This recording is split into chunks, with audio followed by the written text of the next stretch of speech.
Shalom, salam sejahtera dalam kasih Tuhan kita Yesus Kristus kepada jemaat sekalian dan teman-teman seiman yang sempat mengikuti acara ibadah live streaming. Terima kasih sekali lagi kepada tim media yang begitu bertungkus lumus setiap minggu menyediakan acara secara live streaming. Kiranya Tuhan Yesus memberkati setiap usaha kalian. Jemaat sekalian, mari kita teruskan dengan satu pembacaan firman yang terdapat dalam Roma pasal yang ke-8. Kita boleh membaca ayatnya yang mulai daripada ayat 31 sampai ayatnya yang ke-39. Ya. Tapi hari ini kita akan membaca satu ayat yang akan menjadi ayat emas ataupun ayat pegangan kita. Ya, ayat 27. Ayat 27 berkata, "Tetapi dalam semuanya itu kita lebih daripada orang-orang yang menang oleh Dia yang telah mengasihi kita." Puji Tuhan. Mari kita berdoa sejenak sebelum kita mengupas sedikit firman Tuhan ini yang kita yakin akan menguatkan, meneguhkan iman percaya kita. Mari kita berdoa. Terima kasih Bapa di sorga untuk berkat firman-Mu yang sudah kami baca. Kami yakin Tuhan kebenaran-Mu yang kami dengar, yang kami terima akan menjadi kekuatan bagi setiap pribadi kami Tuhan. Firman-Mu adalah perkataan Allah sendiri, perkataan Allah yang hidup, yang berkuasa. Oleh itu Bapa di sorga, setiap hati yang terbuka menerima kebenaran-Mu akan diubah oleh Tuhan Yesus Kristus sendiri. Karena dikatakan bahwa firman-Mu bagaikan pedang yang bermata dua, yang punya ketajaman ya Tuhan, yang dapat menusuk sampai ke sumsum kami Bapa di sorga, dan dapat mengubah kami Bapa di sorga. Kami bersyukur ya Tuhan, oleh karena kebenaran firman-Mu yang luar biasa, kebenaran firman-Mu yang dahsyat. Berkati ya Tuhan pemberitaan firman-Mu, urapi bibir mulut hamba-Mu Tuhan, apa yang hamba ucapkan, agar kebenaran-Mu ini Tuhan menguatkan, meneguhkan iman percaya kami di dalam Yesus Kristus. Berkati pemberitaan ini Bapa di sorga dari permulaan sampai selesai. Nama Tuhan Yesus dimuliakan, nama Tuhan Yesus diagung tinggi. Di dalam nama Tuhan Yesus kami naikkan doa syukur kami. Haleluya. Amin. Saudara kekasih yang saya cinta dalam Tuhan, minggu yang lepas kita sudah diajar tentang kebenaran. Ketika kita berada di dalam Yesus Kristus, kita memiliki kekuatan. Ketika kita berada di dalam Kristus, tinggal di dalam Yesus Kristus, kita mendapat kekuatan, kemenangan daripada Yesus Kristus. Kita belajar bagaimana Yesus Kristus diumpamakan pohon anggur yang benar. Dan sementara murid-muridnya itu adalah ranting-ranting. Dan penerapannya pada hari ini kita juga bagaikan ranting yang harus tetap melekat pada pohon anggur. Kalau kita sebagai ranting terpisah dari pohon, apa yang terjadi saudara kekasih? Kita akan menjadi kering dan tidak akan berbuah, dan kita tidak akan berhasil. Nah, itulah yang kita dengar pada minggu yang lalu saudaraku. Pada minggu ini kita akan mempelajari satu topik yang baru, yaitu Kristus kemenangan kita. Nah, Kristus kemenangan kita itu saudaraku tidak jauh bezanya dengan apa yang kita dengar pada minggu yang lalu. Ketika kita berada di dalam Yesus Kristus, kita berhasil. Kita mendapat kemenangan, kita mendapat kekuatan. Nah, pada hari ini kita juga mempelajari topik yang baru ini, yaitu Kristus kemenangan kita. Kenapa topik ini penting untuk kita dengar dan untuk kita serapkan dalam jiwa kita, saudaraku? Karena pada waktu-waktu seperti ini, saudaraku, bukan hanya karena pandemik ini ataupun karena virus corona ini, saudaraku, tapi pada masa-masa ke depan ini, kita perlu kekuatan, kita perlu peneguhan firman. Nah, itu sebabnya topik ini yang saya mau bawa untuk kita adalah Kristus kemenangan kita, supaya kita melihat Kristus itu sebagai Allah kita dan juga juru selamat kita yang sudah memberi teladan kepada kita. Nah, dikatakan bahwa Allah mengetahui batas kemampuan manusia. Nah, dia mengetahui batas kemampuan manusia. Itu sebabnya, saudaraku, mengapa kita perlu menjadi pribadi yang kuat, yang menang, karena Allah mengetahui siapa diri kita. Dan ketergantungan kita kepadanya dia tahu. Dan pada waktu kita berharap kepadanya, bergantung kepadanya, itu yang akan menyenangkan hati Allah dan akan membuat kita tetap bertahan dalam semua keadaan. Saudara kekasih dalam Tuhan Yesus, inilah yang perlu kita faham pada kali ini, saudaraku, dalam penyampaian firman ini, di mana Allah mau supaya kita menjadi pribadi yang sentiasa memiliki kemenangan dalam hidup kita. Saudara kekasih, kembali kepada teks firman Tuhan sebentar tadi, saudaraku, dikatakan bahwa dalam semuanya kita lebih daripada orang-orang yang menang oleh Dia yang mengasihi kita. Nah, berarti saudara, Kristus menginginkan supaya hidup kita ini terus berkemenangan. Bukan semakin hari, semakin minggu, semakin tahun, semakin lemah, bukan. Dia menginginkan supaya hidup kita ini terus memiliki kekuatan, kemenangan di dalam Dia. Saudara, kita melihat beberapa poin yang berkaitan dengan Kristus kemenangan kita, ya. Dalam ayat yang pasal yang ke-8 ayat 29 berkata seperti ini, sebab semua orang yang dipilihnya dari semula, mereka juga ditentukannya dari semula untuk menjadi serupa dengan gambar anaknya. Menjadi serupa dengan gambar anaknya. Supaya ia, anaknya itu, menjadi yang sulung di antara banyak saudara. Apa arti semuanya, saudara? Nah, itu berkata tentang poin yang pertama, Kristus kemenangan kita, dalam arti kata, Kristus telah menetapkan kita menjadi pemenang. Dia telah set kita, saudaraku.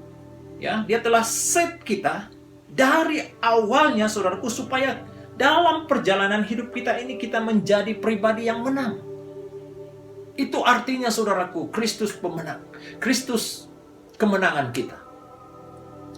Dia mau supaya saya dan supaya kita semua mendapat kemenangan itu. Kenapa kita harus menjadi pemenang? Dikatakan dalam Roma pasal 8 ayat yang ke-29, ya.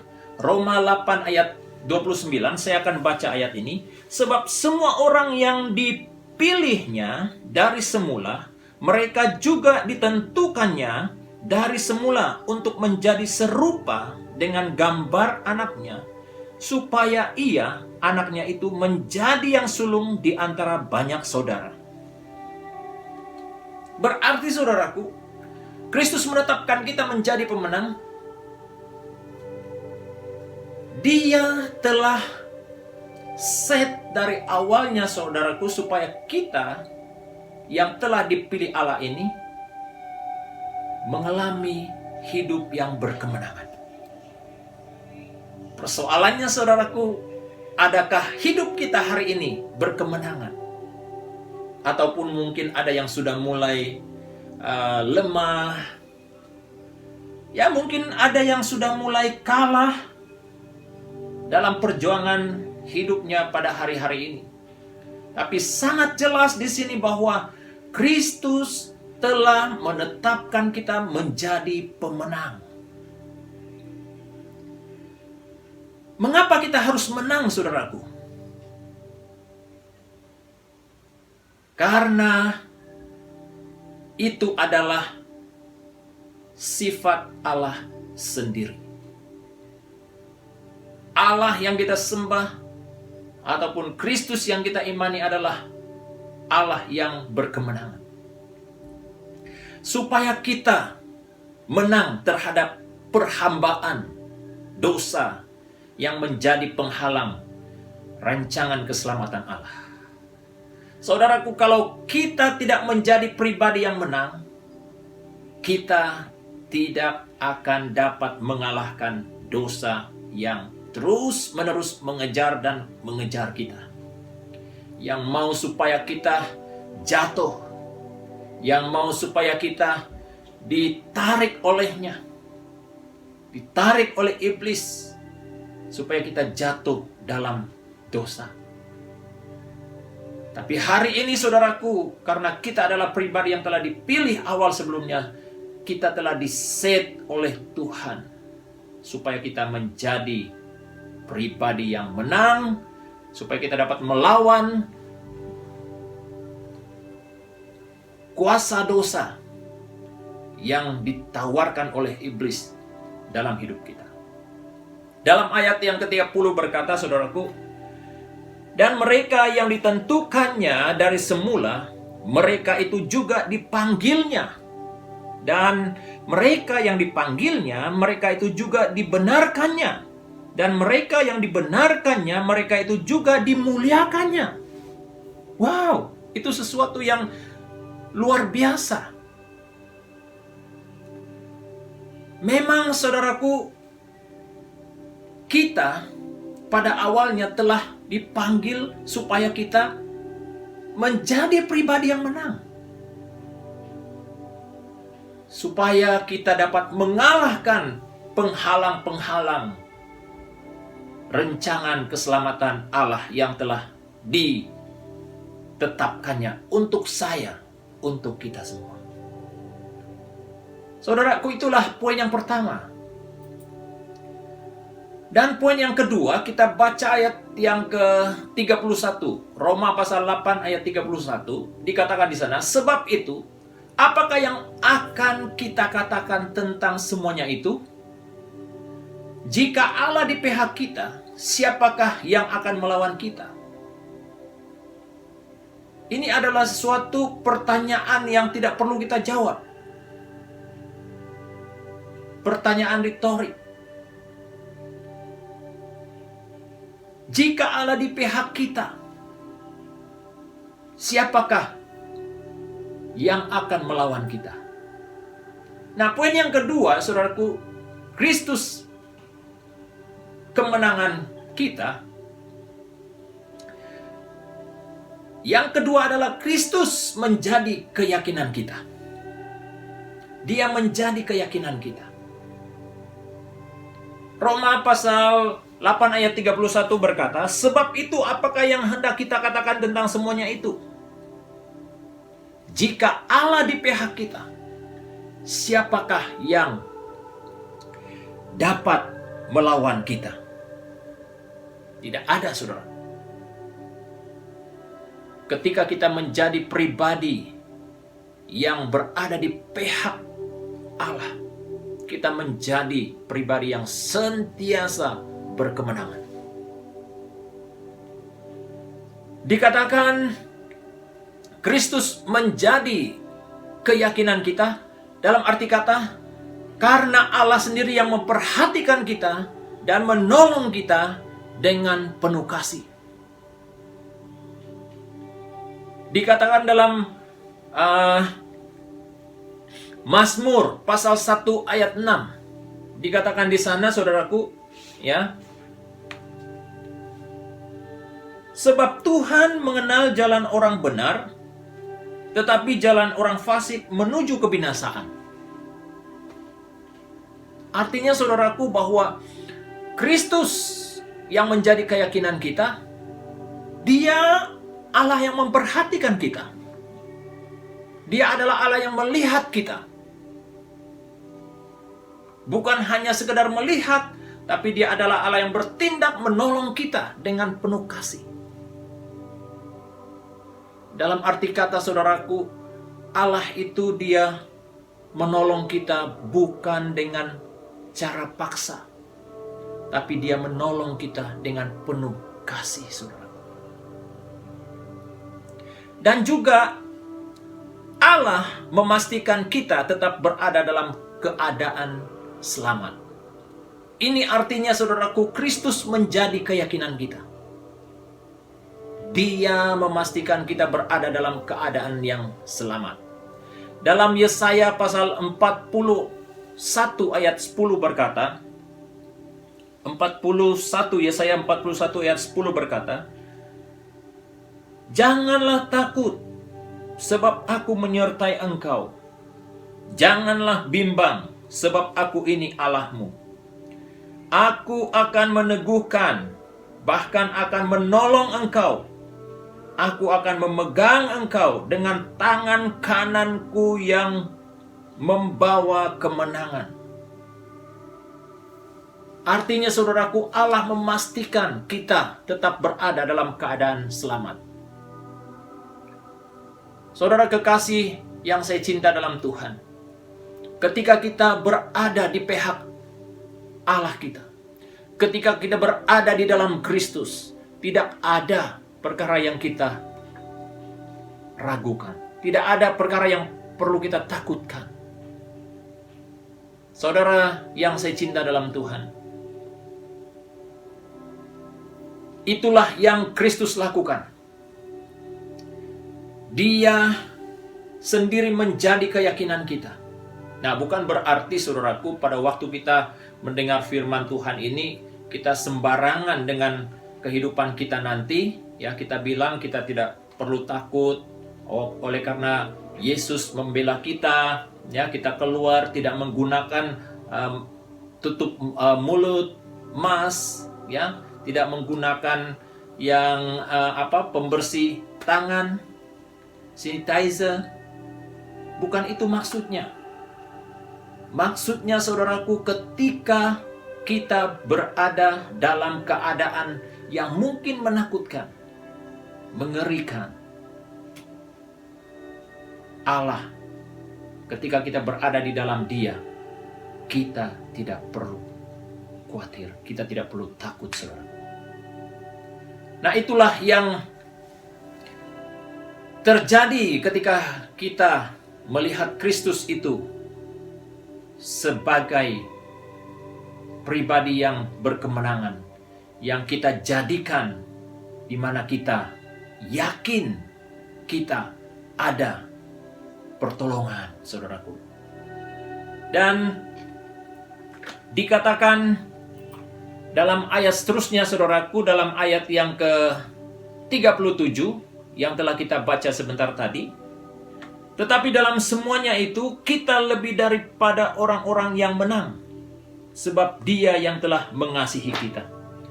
Nah, poin yang ketiga di sini, saudaraku, adalah Kristus kemenangan kita.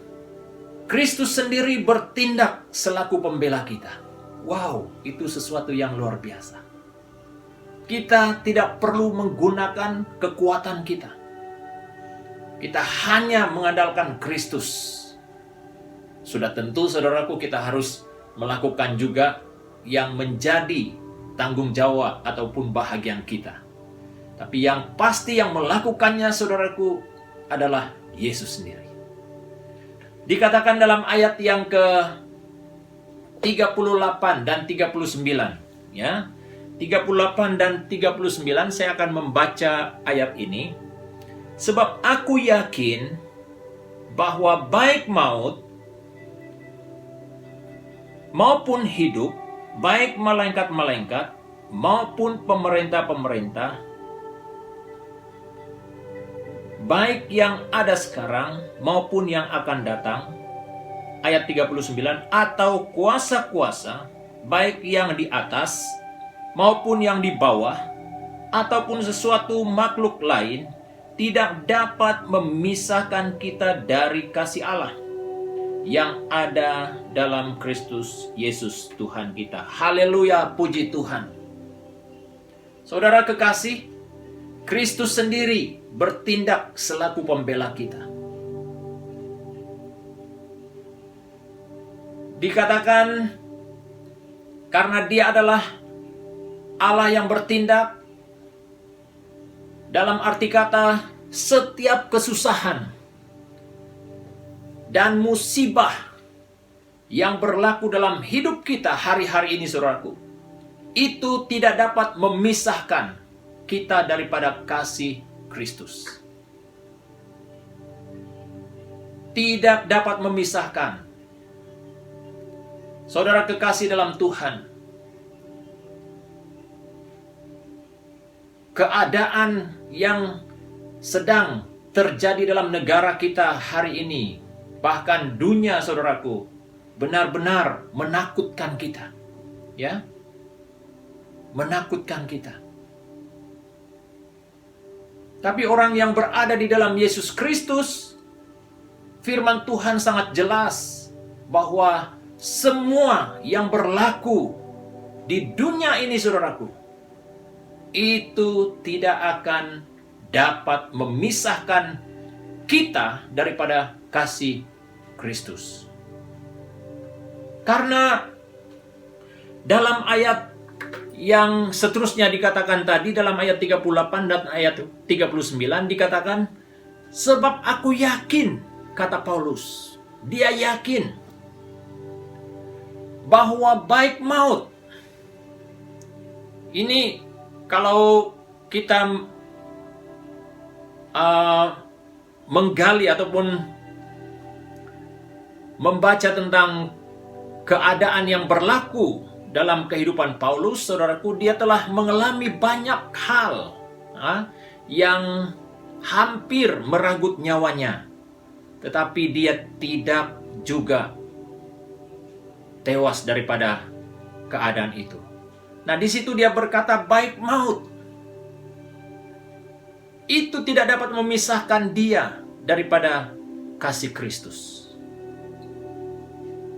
Walaupun dia mungkin kehilangan nyawa, memang dia sudah mati, saudaraku, dia sudah meninggal. Tapi inilah yang dia katakan kepada jemaat yang ada di Roma ketika itu. Baik hidup, baik malaikat-malaikat, maupun pemerintah-pemerintah, baik yang ada sekarang maupun yang akan datang. Ini yang Paulus katakan. Walaupun didatangi oleh malaikat-malaikat yang dikatakan berpihak kepada Lucifer, malaikat-malaikat maut sekalipun, berhadapan dengan sistem pemerintah yang tidak memihak kepada orang-orang yang percaya sekalipun, ya, walaupun dia dianiaya pada waktu itu, tidak diterima pemberitaannya, saudaraku. Ini yang Paulus katakan, semua itu tidak dapat memisahkan dia daripada kasih Kristus. Ayat 39 berkata, atau kuasa-kuasa di luar Kristus, kuasa-kuasa yang mungkin berpotensi menghalang pemberitaan, kuasa-kuasa yang menghalang pertumbuhan iman Paulus. Dikatakan atau baik yang di atas maupun yang di bawah, kuasa-kuasa yang jahat, saudaraku, ataupun sesuatu makhluk lain, tidak akan dapat memisahkan kita dari kasih Allah yang ada dalam Kristus Yesus Tuhan kita. Puji Tuhan.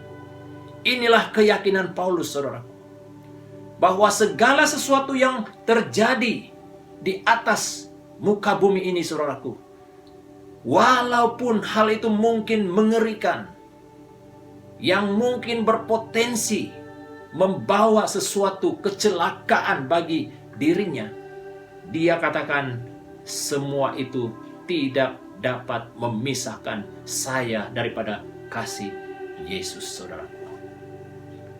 Mungkin ada yang sudah pergi oleh karena virus corona mungkin. Tapi saya mau katakan, saudaraku, seperti mana firman Tuhan yang diutarakan, yang sudah diberitahukan oleh hamba Tuhan ini, bahwa semuanya itu tidak dapat memisahkan kasih kita daripada Yesus Kristus. Orang yang ada di dalam Yesus Kristus, saudaraku, dia punya kekuatan yang luar biasa. Punya harapan yang luar biasa. Keyakinan yang luar biasa.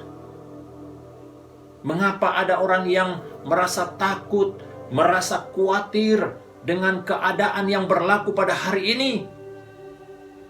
Karena kehidupannya masih belum nyata di dalam Yesus Kristus. Tapi orang yang ada di dalam Yesus Kristus, saudaraku, sangat jelas firman Tuhan berkata, walau maut sekalipun, saudaraku, itu tidak akan memisahkan kita daripada Yesus Kristus. Walaupun kelaparan, ketelanjangan, itu berkata tentang ancaman yang datang dalam hidup kita. Firman Tuhan sangat jelas, semuanya itu tidak dapat memisahkan kita daripada kasih Yesus. Puji Tuhan. Itulah kebenaran yang kita terima pada hari ini, saudaraku.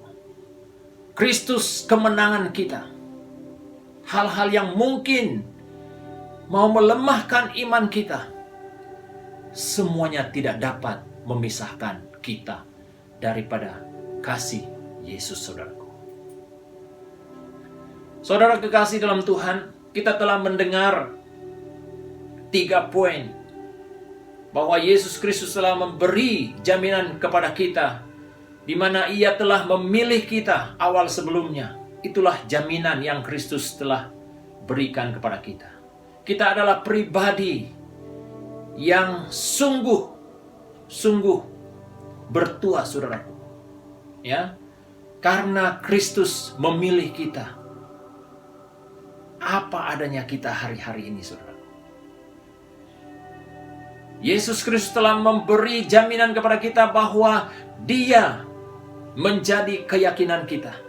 Hal-hal yang ada di dunia ini, saudaraku, semuanya tidak ada jaminan. Semuanya hanya bersifat sementara. Tetapi Yesus telah memberi keyakinan kepada kita bahwa Dia adalah jaminan kita yang kekal, saudaraku. Di mana Kristus sendiri adalah pribadi yang sudah menyerahkan dirinya untuk saya, untuk kita semua, saudaraku. Dikatakan dalam Yohanes pasal 3 ayat 16, karena begitu besar kasih Allah akan dunia ini, sehingga Ia telah mengaruniakan anaknya yang tunggal, supaya setiap orang yang percaya kepadanya tidak binasa, melainkan beroleh hidup yang kekal. Itu adalah jaminan yang Yesus telah berikan kepada kita. Haleluya, haleluya. Yesus Kristus telah memberi jaminan kepada kita, dalam arti kata Dia bertindak untuk kita, saudaraku. Hanya kita lakukan yang menjadi bahagian kita. Apa yang harus menjadi bahagian kita? Kita harus setia kepada Yesus Kristus. Kita harus melakukan tanggung jawab kita, menghidupi kebenaran firman dalam hidup kita setiap hari. Melakukannya setiap hari dalam hidup kita. Menjadikannya sebagai gaya hidup kita. Itulah tanggung jawab kita. Menghidupi firman Tuhan. Dalam saat-saat seperti ini, saudaraku, kita harus selalu mengucapkan kata-kata firman dalam hidup kita. Kita harus selalu mencari Tuhan melalui doa kita. Kita harus yakin janji-janji Tuhan melalui firman-Nya dalam hidup kita. Jangan hanya sekedar nama Kristen, saudaraku, tapi tidak melakukan kebenaran firman, tidak menghidupi kebenaran firman. Saudaraku, kita tidak mendapat apa-apa. Tapi orang yang benar-benar melakukan kebenaran firman, dikatakan Kristus sendiri yang akan bertindak dalam segala sesuatu yang kita lakukan. Haleluya, saudaraku. Dalam kesempatan ini juga kita terdorong sekali, dikuatkan, saudaraku, ketika kita tekun berdoa. Ada perubahan-perubahan yang berlaku dalam negara kita. Kita bukan hanya cukup berdoa untuk negara kita, tapi kita juga berdoa untuk negara-negara yang lain juga, saudaraku, yang mengalami hal yang sama, nasib yang sama. Kita terus berdoa. Kenapa, saudaraku? Karena Kristus yang bertindak untuk menolong kita. Saudara kekasih, ayat yang terakhir dalam Roma pasal 8 ayat 31, saya akan baca ayat ini, dikatakan, sebab itu, apakah yang akan kita katakan tentang semuanya itu? Apa yang kita katakan? Jika Allah di pihak kita, siapakah yang akan melawan kita? Tidak ada, saudaraku. Karena Allah satu-satunya yang berkuasa, yang berdaulat, yang dapat menolong kita semua. Jemaat sekalian yang saya cinta dalam Tuhan Yesus Kristus, mari kita belajar menjadi pribadi yang taat kepada Yesus Kristus. Karena Dia adalah kemenangan kita. Hanya berpaut kepadanya, berharap kepadanya, kita menjadi pribadi yang selalu mengalami kemenangan, mendapat kemenangan. Di luar Dia, saudaraku, kita tidak dapat berbuat apa-apa. Di luar Kristus kita berada dalam ketakutan. Di luar Kristus kita berada dalam keadaan khawatir, saudaraku. Tapi ketika kita berada di dalam Kristus, kita menjadi pribadi yang kuat, yang sentiasa bersemangat, yang sentiasa berpengharapan, saudaraku. Ini yang perlu kita lakukan dalam hidup kita. Saudara, mari kita datang sekali lagi dalam doa kita. Kita bersyukur untuk kebenaran firman pada hari ini. Walaupun mungkin waktu untuk kita berbahas firman tidak begitu panjang, kita percaya melalui kebenaran yang kita dengar ini akan menguatkan, meneguhkan iman percaya kita. Dan terus-menerus memberi keyakinan, harapan kita di dalam Yesus Kristus. Mari kita datang dalam doa kita. Terima kasih Bapa di sorga, terima kasih buat berkat firman-Mu pada saat ini. Kebenaran-Mu yang sudah kami dengar, Tuhan. Kiranya kebenaran-Mu, Tuhan, terus-menerus ya Tuhan berbicara dalam hati kami, menguatkan, meneguhkan iman percaya kami di dalam Yesus Kristus. Kami percaya Tuhan, setiap hati yang terbuka, yang menerima kebenaran firman, melakukan kebenaran firman dalam hidupnya, hidupnya akan berhasil, hidupnya akan berbuah, hidupnya akan bertumbuh, dan juga sentiasa menjadi berkat bagi orang-orang dimanapun dia berada. Kami yakin Tuhan, kebenaran-Mu adalah perkataan Allah yang hidup, yang berkuasa, yang tidak pernah berubah sejak dunia dijadikan hingga pada hari ini. Tuhan Yesus, kebenaran firman-Mu ya Tuhan tetap sama. Oleh itu Bapa, kami mau merendahkan diri kami, mau menerima kebenaran firman-Mu ya Tuhan, mau melakukannya dalam hidup kami setiap waktu. Terima kasih Bapa di sorga, diberkati jemaat sekalian, orang-orang yang mendengar kebenaran-Mu ya Tuhan Yesus. Kiranya kami terus-menerus ya Tuhan, meletakkan seluruh harapan kami di dalam Yesus Kristus. Terima kasih Bapa, terpujilah nama-Mu Tuhan. Kami naikkan doa, syukur kami hanya di dalam nama Yesus, Tuhan penyelamat kami yang hidup, yang bertakhta di surga. Kami sudah berdoa. Haleluya. Amin. Terima kasih untuk kesetiaan Anda mendengar firman Tuhan. Tuhan Yesus memberkati. Haleluya.